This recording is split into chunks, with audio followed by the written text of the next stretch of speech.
बातमी कांदिवलीमधून आहे। महावीर नगर मधील देसी नास्तो दुकानावरील गुजराती नामफलकावर मनसेनं आक्रमक पवित्रा घेतलाय।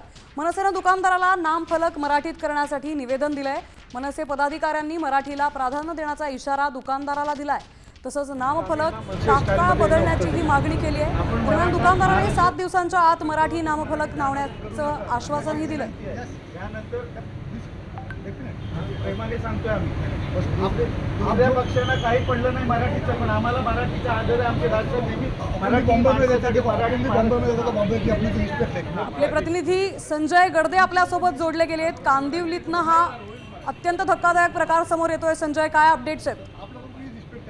नक्कीच महाराष्ट्र शासनाच्या माध्यमातून मुंबईतील विविध जी दुकाने असतील, आस्थापना असतील किंवा सरकारी कार्यालय असतील, या कार्यालयावरील दुकानांवरील जे फलक आहेत हे मराठीत स्पष्टपणे दिसले पाहिजेत असा सरकारचा आदेश आहे। मात्र मागील काही दिवसापासून मुंबईच्या कांदिवली असेल, घाटकोपर असेल या परिसरामध्ये काही दुकानदार असतील किंवा व्यावसायिक असतील यांच्याकडून जाणीवपूर्वक जे आहे ते गुजराती फलक लावल्याचे प्रकार उघडकीस आले होते। यानंतर मनसेच्या माध्यमातून स्थानिक पदाधिकाऱ्यांच्या ठिकाणी आक्रमक भूमिका घेतल्यानंतर आता कुठेतरी ते फलक काढण्याचे प्रकार सुरू झालेले आहेत। मात्र काल जो काही कांदिवली महावीर नगर परिसरामधील देशी नास्तो हे जे काही दुकान आहे त्या दुकानाचा जो फलक होता हा गुजराती भाषेमध्ये होता। त्यानंतर स्थानिक पदाधिकारी असतील, मनसेचे पदाधिकारी होते, या पदाधिकाऱ्यांनी त्याला खडक इशारा दिलेला आहे आणि ताबडतोब ते दुकानाची पाटी आहे ती मराठीत करण्याचा इशारा दिला आहे। जर पाटी मराठीत केली नाही तर मात्र मनसे स्टाईलने त्याला हिसका दाखवण्याचा इशारा एक प्रकारे मनसेकडून देण्यात आला आहे। मात्र आता यानंतर दुकानदाराने जे आहे ते मनसे पदाधिकाऱ्यांना आश्वासन दिलेले आहे